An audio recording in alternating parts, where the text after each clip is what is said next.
फिर morning action mode में CM Shivraj Satna जिले के अधिकारियों से लेंगे रिपोर्ट, सरकारी योजनाओं की करेंगे समीक्षा। चुनावी मोड में एमपी बीजेपी विधायक दल की बैठक आज, सभी विधायकों को बैठक में उपस्थित रहने के निर्देश।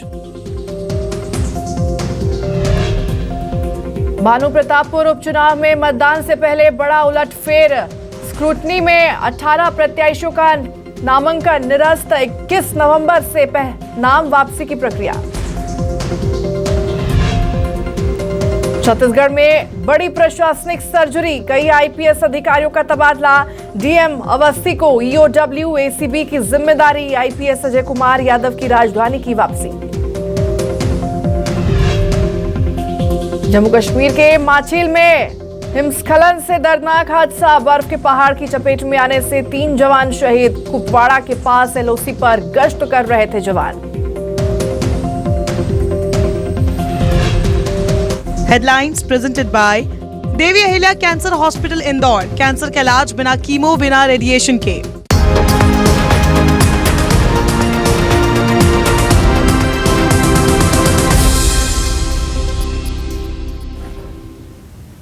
नमस्कार, न्यूज 24 मध्य प्रदेश छत्तीसगढ़ देख रहे हैं आप और मैं हूं आपके साथ ऐश्वर्या दुबे। बुलेटिन की शुरुआत करेंगे बड़ी खबरों के साथ और सबसे पहले बात भानु प्रतापपुर उपचुनाव को लेकर के करते हैं। आपको बता दें कि स्क्रूटनी में 18 प्रत्याशियों का नामांकन निरस्त कर दिया गया है। बड़ी जानकारी आपको दे रहे हैं, जहां स्क्रूटनी के बाद 21 प्रत्याशी चुनावी मैदान में। 21 नवंबर को नाम वापसी का अंतिम दिन बताया जा रहा है। तो सर्व आदिवासी समाज को मनाने में नेता यहां पर जुटे हुए हैं। आदिवासी समाज की ओर से एक प्रत्याशी के नाम पर सहमति बनी हुई है। आदिवासी समाज से 15 प्रत्याशी चुनावी मैदान में हैं, तो कल एक नाम पर फैसला लेगा सर्व आदिवासी समाज।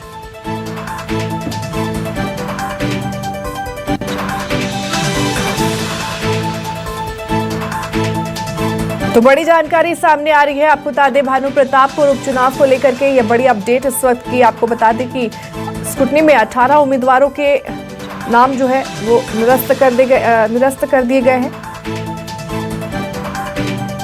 तो 21 नवंबर को नाम वापसी का अंतिम दिन बताया जा रहा है। सर्व आदिवासी समाज को मनाने में नेता यहां पर जुटे हुए हैं।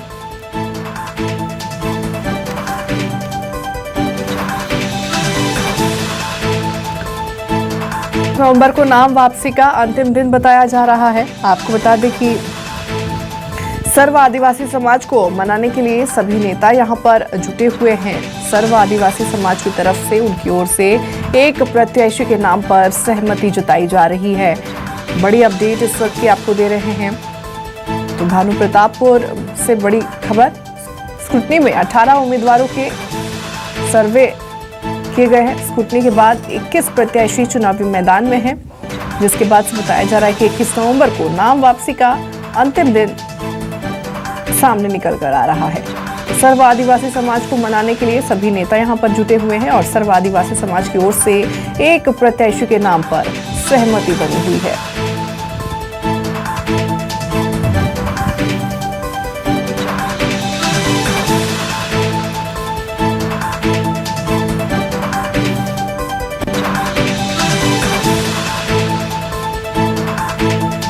और ज्यादा जानकारी के साथ संवाददाता वैभव शिव पांडे हमारे साथ जुड़े हुए हैं। वैभव का रुख कर लेते हैं। वैभव, भानु प्रतापपुर से बड़ी जानकारी सामने आ रही है, जहां स्क्रूटनी में 18 प्रत्याशियों का नाम जो है वो निरस्त कर दिया गया है, नामांकन निरस्त किया गया है। क्या कुछ जानकारी और? देखिए, फिलहाल तो अभी स्क्रूटनी है, उस स्क्रूटनी के नाम वापसी है। इसी के बाद चीजें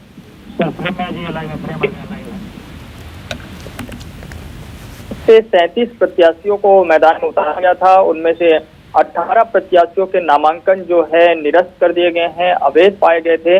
लेकिन अभी भी 15 से अधिक प्रत्याशी जो है मैदान में हैं। अब इन प्रत्याशियों के बीच में कौन सा प्रत्याशी चुनाव मैदान में होगा, इसका निर्णय सर्व आदिवासी समाज की तरफ से लिया जाना है। इसका फैसला 20 नवंबर तक हो सकता है और 21 नवंबर को तय हो जाएगा कि सर्व आदिवासी समाज की तरफ से अधिकृत तौर पर कौन सा प्रत्याशी चुनाव लड़ रहा है। दूसरी तरफ कांग्रेस और भाजपा के नेताओं की तरफ से कोशिश की जा रही है कि सर्व आदिवासी समाज का समर्थन उन्हें मिले और उनके प्रत्याशियों से नाम वापसी कराने की कोशिश की जा रही है ताकि जन समर्थन जो है अधिक जुटाया जा सके। लेकिन जो आदिवासी समाज के लोग हैं वो आरक्षण के मुद्दे पर काफी नाराज हैं और इसका असर भानु प्रतापपुर विधानसभा उपचुनाव में फिलहाल दिखाई दे रहा है और चुनाव के आते आते तक इसका असर और अधिक दिखाई दे सकता है। ठीक है वैभव, तमाम जानकारी साझा की आपने ले, इसके लिए शुक्रिया। बने रहिए, आगे भी लगातार अपडेट्स आपसे हम लेते रहेंगे। तो खबर भानु प्रतापपुर से है, जहां बता दें कि उपचुनाव से जुड़ी हुई ये बड़ी खबर सामने आ रही है। बीजेपी ने 40 स्टार प्रचारकों की सूची जारी कर दी है। भानु प्रतापपुर उपचुनाव के लिए स्टार प्रचारकों की सूची जारी कर दी गई है। बीजेपी ने 40 स्टार प्रचारकों की सूची जारी की गई है। तो एमपी के सीएम शिवराज भी इन स्टार प्रचारकों की सूची में शामिल हैं। बता दें कि बीजेपी प्रभारी ओम माथुर, सह प्रभारी नितिन नवीन स्टार प्रचारक हैं। वहीं आपको बता दें कि पूर्व सीएम रमन सिंह, प्रदेश अध्यक्ष अरुण साव भी स्टार प्रचारक की सूची में शामिल हैं।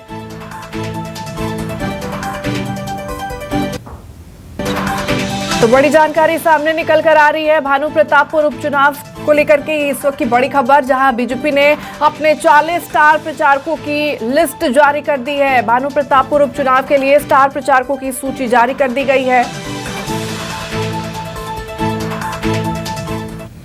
खबर भानु प्रतापपुर से है, जहां आपको बता दें कि विधानसभा उपचुनाव प्रदेश कांग्रेस ने अपनी जोन जो है वो जारी की है और सेक्टर और बूथ प्रभारियों की सूची भी यहां पर जारी कर दी गई है। बताया जा रहा है कि 40 से अधिक विधायक और पूर्व विधायक प्रभारी बनाए गए हैं। ब्लॉक अध्यक्ष और बूथ प्रभारियों को जिम्मेदारी दी गई है। तो सभी मंत्री भी यहां पर मोर्चा संभालेंगे।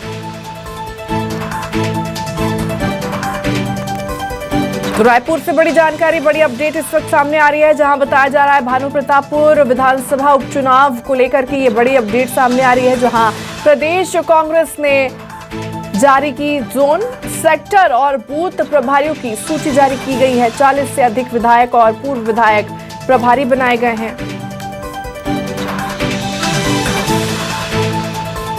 भानु प्रतापपुर उपचुनाव से जुड़ी हुई ये बड़ी खबर सामने आ रही है, जहां बीजेपी ने बृजमोहन अग्रवाल को एक बड़ी जिम्मेदारी दी है। बृजमोहन अग्रवाल चुनाव प्रभारी बनाए गए हैं। पूर्व सांसद रामविचार नेताम, विधायक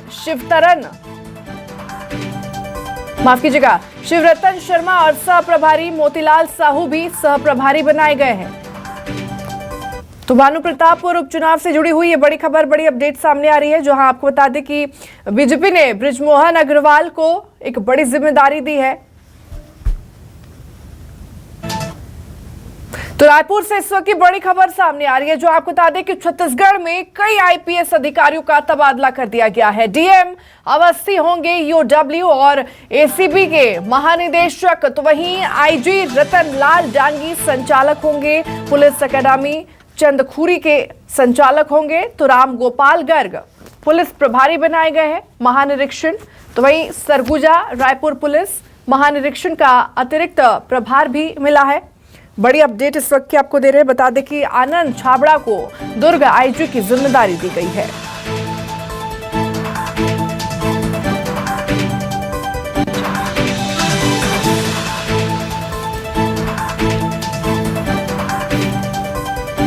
तो छत्तीसगढ़ में कई आईपीएस अधिकारियों का तबादला किया गया है। डीएम अवस्थी होंगे ईओडब्ल्यू और एसीबी। बड़ी अपडेट इस वक्त की रायपुर से सामने निकल कर आ रही है, जहां बताया जा रहा है कि कई आईपीएस अधिकारियों का तबादला कर दिया गया है।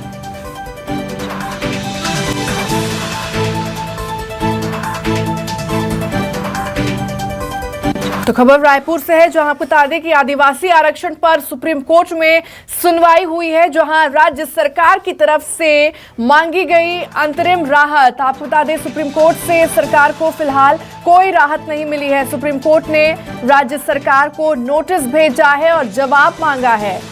तो 32, 14, 12% आरक्षण पर नियुक्ति की इजाजत मांगी गई थी। ये बड़ी अपडेट आपको दे रहे हैं। सुप्रीम कोर्ट से सरकार को फिलहाल कोई राहत नहीं दी गई है। सुप्रीम कोर्ट ने राज्य सरकार को नोटिस भेजा है और जवाब मांगा है। और ज्यादा जानकारी के साथ संवाददाता वैभव शिव पांडे हमारे साथ फोन लाइन पर जुड़े हुए हैं। एक बार फिर से वैभव का रुख कर लेते हैं। वैभव, आदिवासी आरक्षण पर सुप्रीम कोर्ट में एक बड़ी सुनवाई हुई और कहा जा रहा है कि सुनवाई के दौरान राज्य सरकार की तरफ से अब अंतरिम राहत सुप्रीम कोर्ट ने नहीं दी है। राज्य सरकार को राहत यहां पर नहीं मिली है, क्या कुछ और जानकारियां? हाँ बिल्कुल, फिलहाल तो अभी राहत नहीं है सुप्रीम कोर्ट से सरकार को किसी तरह से, क्योंकि सरकार की कोशिश ये थी कि जो पूर्व में आरक्षण था जैसा 32, 14 और 12% का, उसी पर ही जो नियुक्तियां छत्तीसगढ़ में प्रभावित है उस पर वो नियुक्ति करने की इजाज़त दी जाए। लेकिन फिलहाल अभी सुप्रीम कोर्ट से ये राहत नहीं मिल पाई है और नोटिस दिया गया है और इस पे सरकार की तरफ से जवाब प्रस्तुत किया जाना है, तो उसके लिए वक्त दिया गया है सुप्रीम कोर्ट से। लेकिन राहत जैसी कोई स्थिति फिलहाल सरकार के लिए नहीं है और छत्तीसगढ़ में आदिवासी आरक्षण जो है काफी बड़ा मुद्दा बन गया है और सरकार की तरफ से पूरी कोशिश की जा रही है कि इस मुद्दे पर आदिवासी समाज की जो नाराजगी है उसे दूर किया जाए। और इसी कड़ी में विधानसभा में एक विशेष सत्र का आयोजन भी होने जा रहा है। लेकिन सरकार के सामने जो समस्या है वो संवैधानिक तौर पर ये है कि हाईकोर्ट ने जो फैसला दिया है 58% तक आरक्षण पर, जिसमें से उसे निरस्त किया गया है और छत्तीसगढ़ में इन दिनों जो आरक्षण रोस्टर है वो एक तरीके से शून्य हो गया है। तो जितनी भी जो भर्तियां है वो पूरी तरह से प्रभावित हुई है, उस पर रोक लगी हुई है। लिहाजा इसका खामियाजा जो युवा है, जो बेरोजगार है, जो छात्र वर्ग है, उन्हें भुगतना पड़ रहा है। लिहाजा सरकार चाह रही कि इस पर जल्द से जल्द सुप्रीम कोर्ट से कोई राहत मिल जाए जिससे कि नियुक्तियां है वो प्रभावित होने से बच जाए। ठीक है वैभव, बने रहिए, आगे भी लगातार अपडेट्स आपसे लेते रहेंगे। इस बीच एक और बड़ी जानकारी सामने आ रही है रायपुर से, जो आपको बता दें कि धान खरीदी का तीसरा सप्ताह शुरू हो चुका है और अब तक 8.67 लाख मीट्रिक टन से ज्यादा की धान खरीदी की जा चुकी है। तो वहीं 2,62,000 से ज्यादा किसानों ने धान बेचा है। किसानों को अब तक 1,777 करोड़ से ज्यादा का भुगतान किया गया है। और ज्यादा जानकारी के लिए संवाददाता वैभव हमारे साथ बने हैं। एक बार फिर से वैभव का रुख करते हैं। वैभव, धान खरीदी का तीसरा सप्ताह शुरू हो चुका है और कहा जा रहा है कि अब तक 8.67 लाख मीट्रिक टन से ज्यादा की धान खरीदी की जा चुकी है। देखिए, धान खरीदी छत्तीसगढ़ में लगातार जारी है। हालांकि नवंबर महीने में जो शुरुआत है वो काफी धीमी रही है, क्योंकि अभी भी फसलों की कटाई जारी है और नमी के चलते और बीच में जो अक्टूबर महीने में बारिश हुई थी उससे खरीदी एक तरीके से प्रभावित हुई है। लेकिन दिसंबर और जनवरी महीने में ये खरीदी और काफी जोर पकड़ने वाला है और किसान अधिक से अधिक संख्या में जो है खरीदी केंद्रों तक पहुंचेंगे। तो जो लक्ष्य सरकार ने तय किया हुआ है इस बार की 1,10,00,000 मीट्रिक टन धान खरीदी की, तो उस लक्ष्य की ओर बढ़ने की कोशिश है। लेकिन अब तक जो खरीदी हुई है उसमें संख्या बहुत कम है, यानी कि करीब जो है 9 लाख मीट्रिक टन धान की खरीदी हुई है। तो इसे और ज्यादा तेजी से बढ़ाया जाए ये कोशिश होगी, क्योंकि 2 महीने का वक्त है और तय वक्त में अगर उस लक्ष्य नहीं पहुंचती है सरकार तो निश्चित तौर पे उसे लेकर सवाल उठेंगे। ठीक है वैभव, तमाम जानकारी साझा करने के लिए और जुड़ने के लिए आपका बहुत बहुत धन्यवाद। तो रायपुर से इस वक्त की बड़ी खबर सामने आ रही है, जो आपको बता दें कि 24 नवंबर को भूपेश कैबिनेट की एक अहम बैठक बुलाई गई है। आदिवासी आरक्षण के मुद्दे पर यह चर्चा होगी। विधानसभा में 1 और 2 दिसंबर को आयोजित है विशेष सत्र और सत्र में विधेयक लाने संकल्प पर चर्चा होगी। धान खरीदी नियमितीकरण के मुद्दे पर भी चर्चा की जा सकती है। तो बड़ी जानकारी आपको दे रहे हैं। 24 नवंबर को भूपेश कैबिनेट की अहम बैठक बुलाई गई है और इस बैठक में कई ऐसे विषय होंगे जिनको लेकर के चर्चा की जाएगी।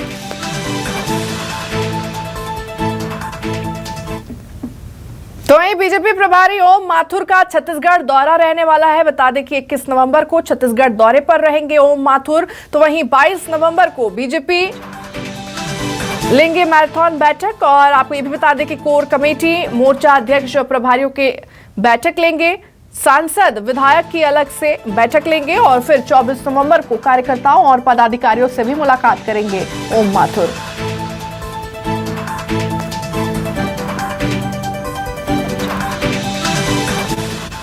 खबर रायपुर से है, जहां बता दें कि सीएम बघेल का केंद्र पर हमला देखने को मिला है। राजीव गांधी की हत्या के मामले में दोषियों की रिहाई पर उन्होंने बयान दिया है। उनका कहना है कि आलोचना के बाद केंद्र ने दाखिल की पुनर्विचार याचिका।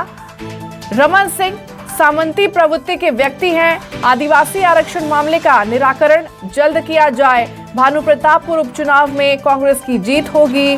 तो वहीं सावरकर ने अंग्रेजों के लिए काम किया था, यह भी सीएम बघेल की तरफ से कहा गया है। देश भर में जब आलोचना हुई है तब ये कदम उठाया गया, अन्यथा तो केंद्र सरकार तो सोई हुई थी। इस मामले में चुप्पी साधी हुई थी।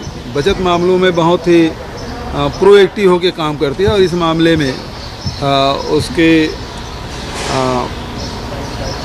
निष्क्रियता समझ के परे। माननीय बाल गंगाधर तिलक मंडली जेल में 6 साल रहे, उन्होंने माफ़ी मांगी नहीं। सरदार भगत सिंह को फांसी हो गई, उन्होंने माफ़ी नहीं मांगी। आज बटुक महाराज के आज उसको हम स्मरण कर रहे हैं, उन्होंने माफ़ी नहीं मांगी। गांधी जी ने माफ़ी नहीं मांगी, नेहरू जी ने, सरदार पटेल ने, किसी ने माफ़ी नहीं मांगी। यदि सावरकर देखना है तो दो हिस्सों में देखना पड़ेगा। जब वो जेल गए उसके पहले सावरकर क्रांतिकारी थे और उसके बाद जब जेल गए तो फिर वो लगातार माफ़ी मांगने लगे। खैरागढ़ आए थे चौहान साहब, रिजल्ट देख लीजिए। रमन सिंह के शहीदों को लगातार किनारे किया जा रहा है, क्या लगता है उनके जो अस्तित्व है वो खतरे पर? वो तो पहले भी कहा जा चुका है, इसके बारे में और कुछ बोलना है क्या? बहुत जल्दी उसका हो जाएगा।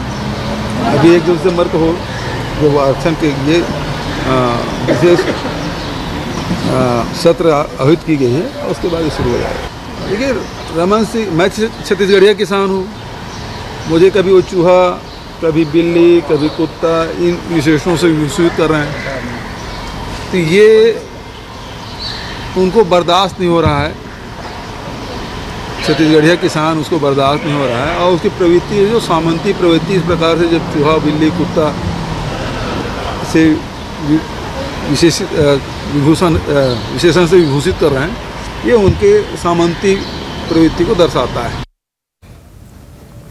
तो वहीं बीजेपी प्रदेश अध्यक्ष अरुण साव ने बढ़ते अपराध को लेकर के प्रदेश सरकार पर जमकर निशाना साधा है। अरुण साव ने कहा कि एनएसयूआई के प्रदेश महासचिव और भानु प्रतापपुर उपचुनाव के सह प्रभारी पर बलात्कार जैसे गंभीर अपराध में संलिप्त होना इस बात को स्पष्ट करता है कि प्रदेश में अपराध का ग्राफ क्यों बढ़ रहा है। छत्तीसगढ़ में प्रदेश की बेटियों की सुरक्षा कैसे होगी, इसको लेकर मैं बहुत पीड़ित महसूस कर रहा हूं।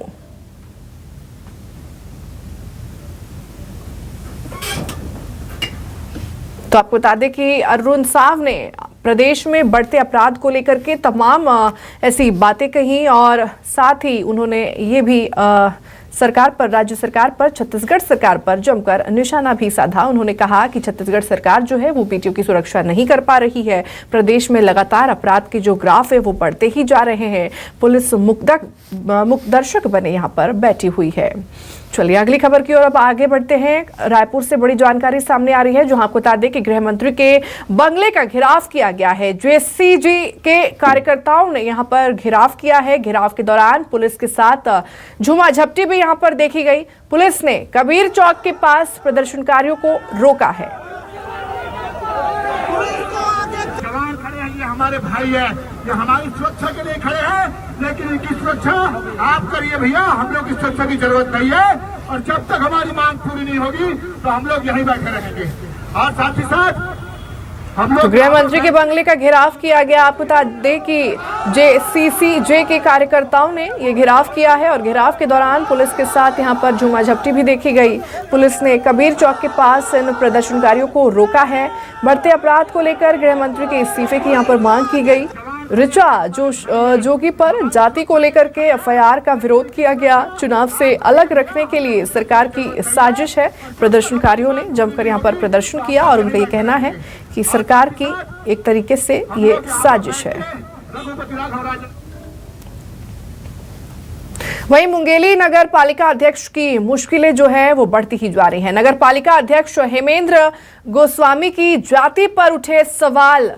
बता दें कि ऋचा जोगी के बाद गोस्वामी की जाति पर सवाल उठे हैं। कलेक्ट्रेट पहुंचे बीजेपी प्रदेश अध्यक्ष अरुण साव। गोस्वामी पर फर्जी जाति का आरोप लगाया गया है। प्रमाण पत्र होने का यह आरोप लगाया गया है। दस्तावेजों के साथ कलेक्टर को ज्ञापन सौंपा गया। तो देखिए, बड़ी जानकारी, बड़ी अपडेट सामने आ रही है।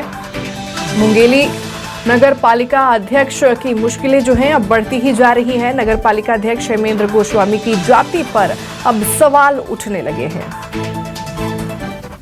खबर रायगढ़ से है, जहां जिला अस्पताल में महिलाओं का हंगामा देखने को मिला। अस्पताल के कर्मचारियों पर आरोप लगाया गया। महिला का वीडियो बनाने का यह आरोप लगाया गया है। महिलाओं ने आरोपी कर्मचारी की यहां पर पिटाई भी की है। तो रायगढ़ से ये अपडेट सामने आ रही है, जहां बताया जा रहा है कि जिला अस्पताल में महिलाओं ने जमकर हंगामा किया। और तस्वीरें भी देखिए, आपको एक तरफ टीवी स्क्रीन पर दिखा रहे हैं। अस्पताल के कर्मचारी पर आरोप लगाया गया है। महिला का वीडियो बनाने का आरोप लगाया गया है। तो वहीं कर्मचारी की पिटाई करती हुई भी महिला यहां नजर आई। तो महाराष्ट्र नागपुर के चाइल्ड ट्रैफिकिंग मामले के तार अब छत्तीसगढ़ से जुड़ते हुए दिख रहे हैं। मनेन्द्रगढ़ के जनकपुर में रहने वाले एक दंपति ने चाइल्ड ट्रैफिकिंग गिरोह के मुखिया श्वेता खान से चोरी का खरीदा गया था।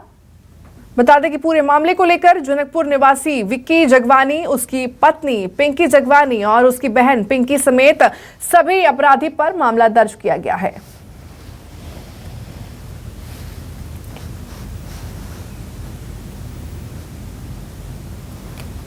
से कल क्राइम ब्रांच की टीम आई थी जनकपुर क्षेत्र थाने पे। उन्होंने मदद मांगा कि वही किडनैपिंग का चार्ज बताया जा रहा था, बच्चे किडनैपिंग की। इसमें पुलिस ने वहां मदद की और नागपुर की पुलिस 3 लोगों को उठा के ले गई, जिसमें एक विक्की जगमानी है और उसके 2 रिश्तेदार। हाल लगभग ऐसा ही कहा जा सकता है। 363 का मामला पंजीबद्ध उन्होंने बताया। वहाँ का कोई बच्चा जिसको ये पालने के लिए लेके आया था, पर विधिवत जो नियम रहते हैं उस शर्तों का पालन नहीं किया गया था। तो खबर बीजापुर से है, जो आपको बता दें कि विस्फोटक के साथ 2 नक्सली भी यहां पर गिरफ्तार किए गए हैं। तिमेनार के जंगलों में सुरक्षा बलों की कार्रवाई यहां देखने को मिली। बड़ी साजिश को अंजाम देने की फिराक में थे ये नक्सली और करीब 10 की संख्या में यहां पर मौजूद थे ये नक्सली। तो पुलिस ने 2 नक्सलियों को गिरफ्तार कर लिया है। बड़ी साजिश को अंजाम देने की फिराक में ये नक्सली थे, जिनका मकसद जो था पुलिस ने यहां पर खत्म कर दिया है। आपको बता दें कि विस्फोटक के साथ 2 नक्सली यहां पर गिरफ्तार किए गए हैं। तिमेनार के जंगलों में सुरक्षा बलों की ये कार्रवाई देखने को मिली। पुलिस बल के हाथ ये बड़ी कार्रवाई लगी है। बड़ी साजिश को अंजाम देने की फिराक में थे ये दोनों नक्सली। बताया जा रहा है कि करीब 10 की संख्या में मौजूद थे यहां पर। तो छत्तीसगढ़ में शिक्षा की गुणवत्ता में सुधार लाने के लिए अब नई योजना शुरू की जाएगी। योजना के तहत बच्चों में कौशल विकास करने पर बेहतरीन स्कूल को प्रमाण पत्र के साथ पुरस्कार दिया जाएगा। सीएम बघेल ने बाल दिवस के मौके पर योजना की घोषणा की। मामले को लेकर सहायक संचालक समग्र शिक्षा अधिकारी से हमारे संवाददाता ने खास बातचीत की है, सुनिए। स्कूल शिक्षा विभाग में शिक्षा में गुणवत्ता लाने के लिए तमाम जो प्रयास किए जा रहे हैं, उसमें से एक प्रयास है सुघर पढ़वैया। तो इसमें क्या कुछ खास रहेगा, इसको किस तरह से जो है लागू किया जाएगा, तमाम जानकारी के साथ हमारे साथ एम सुधीर जी हमारे साथ मौजूद हैं। सर, इसमें इस योजना का पहले हम मकसद समझेंगे, उसके बाद इसको कैसे लागू किया जाएगा। इस योजना में ये एक तरह से अनूठी योजना है, जिसमें हम लोग ये कोशिश कर रहे हैं कि कुछ क्राइटेरिया स्टेट लेवल पे निर्धारित करें और स्कूलों को ये अवसर दें यदि वो इच्छुक हैं, क्योंकि ये पूरी तरह से स्वैच्छिक योजना है। जो स्कूल चाहते हैं कि वो अपने उच्चतम गुणवत्ता के शिखर को प्राप्त करें, वो स्कूल इसमें पोर्टल में आवेदन कर सकते हैं। और वो आवेदन तब करेंगे जब उनको ये लगता है कि जो हमने निर्धारित क्राइटेरिया दिया है वो हमारे सारे बच्चे उसका पालन कर रहे हैं। जब वो पाएंगे कि हाँ सारे बच्चे पालन करते हैं, तो वो पोर्टल में अपना आवेदन देंगे। और तो रायपुर में 3 साल बाद द लोकल कम्युनिटी बाजार की शुरुआत हो चुकी है। रायपुर के श्री राम बिजनेस पार्क में 3 दिनों तक चलने वाले द लोकल कम्युनिटी बाजार में लाइव म्यूजिक, अलग अलग फूड स्टॉल्स, होम डेकोर समेत कई प्रकार के एग्जिबिटर्स हिस्सा लेंगे। आपको बता दें कि बाजार में अलग अलग तरह के कुल 140 स्टॉल लगाए गए हैं। आयोजन में न्यूज़ 24 मध्य प्रदेश, छत्तीसगढ़ और लल्लूराम.com मीडिया पार्टनर है। तो वहीं हमारे संवाददाता ने मौके का जायजा लिया, देखिए। 3 साल बाद राजधानी रायपुर में द लोकल कम्युनिटी बाजार की जो है शुरुआत हो गई है। राजधानी रायपुर के श्री राम बिजनेस पार्क में यह बाजार जो है सच कर तैयार हो चुका है। 3 साल बाद इस बाजार में जो है बड़ी संख्या में जो लोग इस बाजार का लुत्फ उठाने जो है पहुंचे हुए हैं। आप देख सकते हैं रंगीन लाइटों से जो है नहाया हुआ है बाजार सच कर तैयार। यहाँ जो कुछ लोग घूमने हुए आए हुए हैं, जो बाजार का लुत्फ उठाने आए हैं, उनसे सीधे बातचीत करते हैं किस तरह का बाजार है और किस तरह से 3 साल बाद क्योंकि इस बाजार की शुरुआत हुई, किस तरह का बाजार अब कुछ देखने को मिल रहा है आपको? काफ़ी एक अच्छा माहौल है, मतलब अलग अलग बहुत सारे ब्रांड्स आए हैं, लाइक अलग अलग टाइप के, जिसमें आपको फूड से रिलेटेड ब्रांड भी है, कपड़ों से रिलेटेड ब्रांड भी है और घर के डेकोर, तो मतलब एक ही जगह पे सब चीज़ है और वाइब भी अच्छी है। काफ़ी टाइम बाद ऐसा हो रहा है, कोविड के बाद 2019 में पहले लास्ट टाइम हुआ था, तो अब ये कम्युनिटी बाजार हो रहा है, तो अच्छा लग रहा है, काफ़ी अच्छा माहौल है। मेरे भी खुद के स्टॉल्स लगे हैं, तो अच्छा है, फीलिंग अच्छी है। होप सो कि सैटरडे और संडे और भी क्राउड आए तो और अच्छा लगेगा। काफ़ी स्टॉल लगाए गए हैं, कुछ स्टॉल वालों से भी हम बात करेंगे। मैम, क्या स्टॉल लगाया आपने? मेरा प्लांटर्स का स्टॉल है, ये हम लोग बाहर से मंगवाते हैं, डिज़ाइन सब मैं भेजती हूँ बाहर से, डिज़ाइन कलकत्ता, यूपी सब जगह से बाहर से आते हैं। 3 साल बाद बाजार की जो है शुरुआत हुई है, काफ़ी क्राउड देखा जा रहा है, किस तरह से लोग आ रहे हैं आपकी दुकान पे, वो बताइए। लोकल वैसे ही एक बहुत बड़ा प्लेटफॉर्म है, रायपुर वालों के लिए लोकल बहुत अच्छा प्लेटफॉर्म है, तो अच्छा ही रिस्पॉन्स आएगा। अभी भी अच्छा ही आ रहा है, आगे भी 2 दिन बहुत अच्छे आने वाले हैं। 3 साल बाद इस बाजार की जो है शुरुआत हुई थी, आप देख सकते हैं किस तरह से लोग हैं, किस तरह से यहाँ क्राउड है। काफ़ी बड़ी संख्या में जो लोग हैं वो यहाँ देखने के लिए आ रहे हैं, बाजार का जो है आनंद लेने आ रहे हैं और काफ़ी जगमगाता हुआ यह बाजार जो है सच कर तैयार है। बड़ी संख्या में जो लोग हैं, आप देख सकते हैं किस तरह से लोग यहाँ पे जो पहुँच रहे हैं। राजधानी रायपुर के जो है श्री राम बिजनेस पार्क में यह बाजार जो है सच कर तैयार है। तो हम भी अपने चैनल के माध्यम से आपसे गुजारिश करेंगे कि आप इस बाजार में आइए और इस बाजार का जो है आनंद लीजिए। न्यूज़ 24 के लिए कैमरा पर्सन चोलाराम के साथ नितिन नामदेव, रायपुर। तो फिलहाल के लिए मेरे साथ इस खास बुलेटिन में बस इतना ही। मध्य प्रदेश और छत्तीसगढ़ की तमाम बड़ी खबरों के लिए देखते रहिए न्यूज़ 24 मध्य प्रदेश छत्तीसगढ़। नमस्कार।